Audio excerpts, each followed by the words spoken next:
തട്ടിപ്പ് കേസിലെ പ്രതികൾ മറ്റൊരു തട്ടിപ്പിന് ഇരയായാലും വ്യാജ സർട്ടിഫിക്കറ്റ് കേസ് പ്രതികളുടെ കുടുംബങ്ങളിൽ നിന്ന് പണം തട്ടിയ പ്രതികൾ പൊന്നാനിയിൽ അറസ്റ്റിലായി.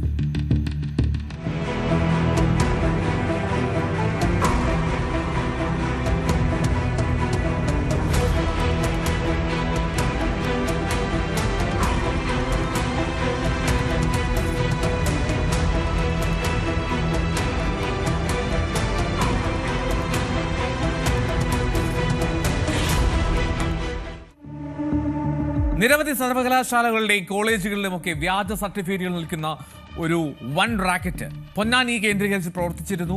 അവർ പിടിയിലായത് വലിയ സംഭവമായിരുന്നു. 24 അവറും ആ വാർത്ത റിപ്പോർട്ട് ചെയ്തതാണ്. ആ കേസിൽ പിടിയിലായി അകത്തുള്ളവരെ രക്ഷിക്കാമെന്ന് പറഞ്ഞായിരുന്നു ഈ പുതിയ ആസൂത്രണം. എങ്ങനെയുണ്ട്? കേസിൽ നിന്ന് ഒഴിവാക്കി കൊടുക്കാം എന്നായിരുന്നു ആ വാഗ്ദാനം. പോലീസുമായി നല്ല പിടിപാടുണ്ട്, ഉന്നത പോലീസ് ഉദ്യോഗസ്ഥർ നമുക്കൊപ്പമുണ്ട് എന്നൊക്കെ പറഞ്ഞ് വിശ്വസിപ്പിക്കാനായിരുന്നു ശ്രമം. പ്രതികളുടെ കുടുംബങ്ങളിൽ നിന്ന് അങ്ങനെ 25 ലക്ഷം രൂപയാണ് ഇവർ തട്ടിയെടുത്തത്. 2 പേരാണ് ഈ സംഭവത്തിൽ പൊന്നാനി പോലീസിന്റെ അറസ്റ്റിലായത്.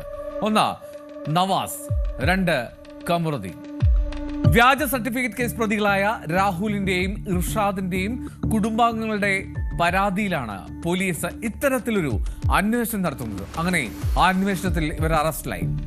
തങ്ങൾക്ക് പോലീസുമായി ഉന്നത ബന്ധമുണ്ടെന്നും അതുപയോഗിച്ച് ഇർഷാദിനെയും രാഹുലിനെയും കേസിൽ നിന്ന് ഈസിയായി ഊരിയെടുക്കാമെന്നും അവർ വിശ്വസിപ്പിച്ചു. അതായിരുന്നു അവരുടെ വാഗ്ദാനം. പോലീസ് പറയും. കഴിഞ്ഞ ദിവസം നമ്മൾ പൊന്നാനി പോലീസ് സ്റ്റേഷനിൽ ഒരു ക്രൈം രജിസ്റ്റർ ചെയ്യേണ്ടായി, എല്ലാവരും അറിഞ്ഞിരിക്കും. അത് നമ്മുടെ വ്യാജ സർട്ടിഫിക്കറ്റ് നിർമ്മാണവുമായി ബന്ധപ്പെട്ടാണ്. അതിൽ നമ്മൾ ആദ്യഘട്ടത്തിൽ ഒരു 3 പേരെ അറസ്റ്റ് ചെയ്തിരുന്നു. ഒരാളെ പേര് ഇർഷാദ് എന്നാണ്, അതുപോലെ തന്നെ രാഹുൽ, പിന്നെ ഒരു നിസാർ. അങ്ങനെ 3 പേരെ അറസ്റ്റ് ചെയ്തിരുന്നു. അവർ റിമാൻഡിൽ പോയതിന് ശേഷം ആ സമയത്ത് പറയുന്ന ഒരു നവാസ് എന്ന് പറയുന്നത് തിരൂരുകാരനാണ്, അതുപോലെ തന്നെ ഒരു കമറുദ്ദീൻ ചിറക്കൽ. ഇവർ 2 പേരും കൂടെ ഇവരെ വീട്ടിൽ പോയിട്ട് ഇവർ റിമാൻഡായതിനു ശേഷം, ജയിലായതിനു ശേഷം ഇവർ സമീപിച്ചിട്ട് പറയുന്നു, അവർ ഈ വീട്ടുകാരോട് പറഞ്ഞു, നമ്മൾ ഇടപെട്ട് ഇത് എല്ലാം ശരിയാക്കി തരാൻ, ഞങ്ങൾക്ക് പോലീസുമായിട്ടൊക്കെ നല്ല ബന്ധങ്ങളാണ്, നിങ്ങളത് പോലീസുകാർക്ക് ക്യാഷ് കൊടുത്തില്ല എങ്കിൽ അവർ ജീവിതകാലം മുഴുവൻ ജയിലിൽ കിടക്കേണ്ടി വരും, അവർക്ക് ജാമ്യമൊന്നും കിട്ടൂല, ഭയങ്കര ബുദ്ധിമുട്ടുണ്ടാകും, ഞങ്ങൾക്ക് അതിനുള്ള പരിചയക്കാർ, നമുക്ക് അതിന് ഇടപെടാനുള്ള ആൾക്കാരൊക്കെ ഉണ്ട് എന്ന് പറഞ്ഞ് അവരെ ഭീഷണിപ്പെടുത്തി. അപ്പോൾ അവർ ഭീഷണിപ്പെടുത്തിയപ്പോൾ അവർ പേടിച്ചിട്ട് എന്താ ചെയ്യേണ്ടതെന്ന് വെച്ചപ്പോൾ അവർ പറഞ്ഞു അത് ക്യാഷ് കൊടുത്ത്, എല്ലാവരും ക്യാഷ് കൊടുത്ത് സെറ്റാക്കണം. പോലീസുകാർക്ക് പണം നൽകിയില്ലെങ്കിൽ ജാമ്യം കിട്ടില്ല എന്നും ജീവിതകാലം മുഴുവൻ ഇർഷാദും രാഹുലും ജയിലിൽ കിടക്കേണ്ടി വരും എന്നുള്ളതൊക്കെയായിരുന്നു കുടുംബങ്ങളെ ഇവർ ഭീഷണിപ്പെടുത്തിയത്. പണം ആവശ്യപ്പെട്ട് ഭീഷണിപ്പെടുത്തിയെന്നും ഇവർ പരാതി പറയുന്നുണ്ട്. സ്വർണ്ണാഭരണങ്ങൾ അങ്ങനെ അവർ പണയം വെക്കുകയാണ്.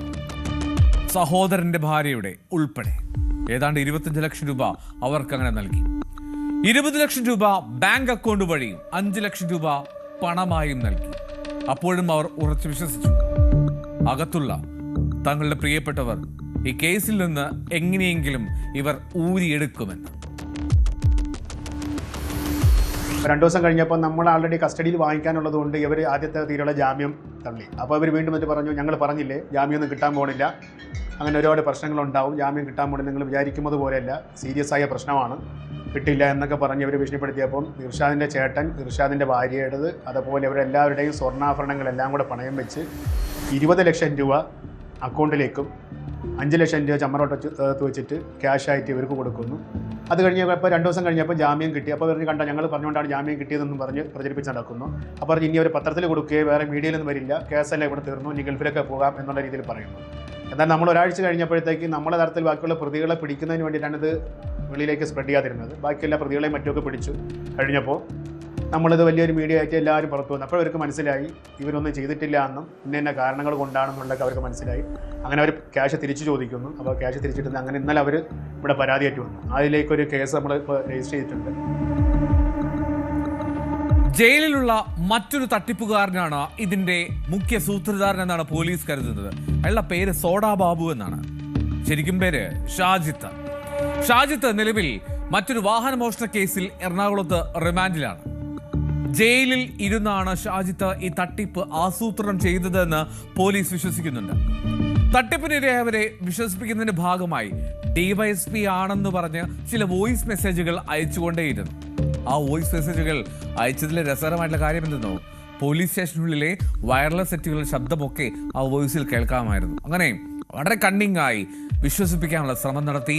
അത് ഷാജിത്തിന്റെ അല്ലെങ്കിൽ സോഡാ ബാബുവിന്റെ ശബ്ദമായിരുന്നു എന്നാണ് പോലീസ് കരുതുന്നത്. തൃശ്ശൂർ നമ്മുടെ തിരൂർ DSP എന്നൊക്കെ പറഞ്ഞുകൊണ്ട് ഒരു വോയിസ് ഇവർക്ക് അയച്ചു കൊടുത്തു. അതിൽ പറയുന്നത് എന്ത് എല്ലാം ഞാൻ നോക്കിക്കൊള്ളാം എന്നുള്ള രീതിയിൽ ഒരാൾ പറയുന്ന ഒരു വോയിസാണ് അയച്ചു കൊടുത്തിരിക്കുന്നത്. അപ്പോൾ അതിൻ്റെ ബാക്ക്ഗ്രൗണ്ടിൽ നമ്മൾ ഈ പോലീസ് സ്റ്റേഷനിൽ കേൾക്കുന്നതിലുള്ള വയർലെസ്സിൻ്റെ സൗണ്ടൊക്കെ കേട്ടിട്ടുണ്ട്. ഒരു വോയിസ് ക്ലിപ്പാണ്. ആ വോയിസ് ക്ലിപ്പ് പറയുന്നുണ്ട്, നിങ്ങൾ ചെയ്യാനുള്ളത് ചെയ്യൂ, വെക്കണം, ഞങ്ങൾ നോക്കിക്കൊള്ളാം, ആടിനെ പട്ടിയാക്കാനും പട്ടിയെ ആടാക്കാനും ഞങ്ങൾക്കറിയാം എന്ന് പറഞ്ഞൊരു വോയിസ് അയച്ചു കൊടുത്തിട്ടുണ്ട്. എന്നാൽ അത് നമ്മളെ ഇവിടുത്തെ ഒരു ദിവസത്തിൻ്റെ വോയിസ് അല്ല. അതിനെക്കുറിച്ച് അന്വേഷിച്ചപ്പോൾ ആ വോയിസ് അയച്ചു കൊടുത്തത് ഇവരെ കൂടാതെ ഒരു ബാബു അഥവാ സോഡാ ബാബു എന്ന് വിളിക്കുന്ന ഒരാളാണ് ഇവർക്ക് അയച്ചു കൊടുത്തത്. അയാളാണ് ചെയ്തു കൊടുക്കാമെന്ന് പറഞ്ഞെന്നാണ് ഇപ്പോഴത്തെ ഈ 2 പ്രതികൾ പറയുന്നത്. അപ്പോൾ അയാളെക്കുറിച്ച് അന്വേഷിച്ചാൽ അയാളിപ്പോൾ നിലവിൽ എറണാകുളം സെൻട്രൽ ജയിലിലാണ്. അവിടെ ജയിലിലായിട്ടുണ്ട്. പനങ്ങാട് സ്റ്റേഷനിലെ ഒരു വാഹനമോഷണ കേസുമായി ബന്ധപ്പെട്ട് സോഡാ ബാബു എന്ന് വിളിക്കുന്ന സാജിദ് അവിടെ റിമാൻഡിൽ കഴിയുകയാണ്. അത് ഈ പൈസ എല്ലാം വാങ്ങിച്ച് 2-3 ദിവസം കഴിഞ്ഞതിന് ശേഷമാണ് അയാൾ അവിടുത്തെ കേസിൽ അവർ വന്ന് പിടിച്ചുകൊണ്ട് പോകുന്നത്. ഇർഷാദിനും രാഹുലിനും ജാമ്യം കിട്ടാതായതോടെ നവാസും കമറുദ്ദീനും കുടുംബാംഗങ്ങളെ വീണ്ടും ഭീഷണിപ്പെടുത്തി പണം തട്ടാൻ തന്നെയായിരുന്നു ശ്രമം. ഇതോടെയാണ് കുടുംബാംഗങ്ങൾ പോലീസിന് പരാതി നൽകുന്നത്.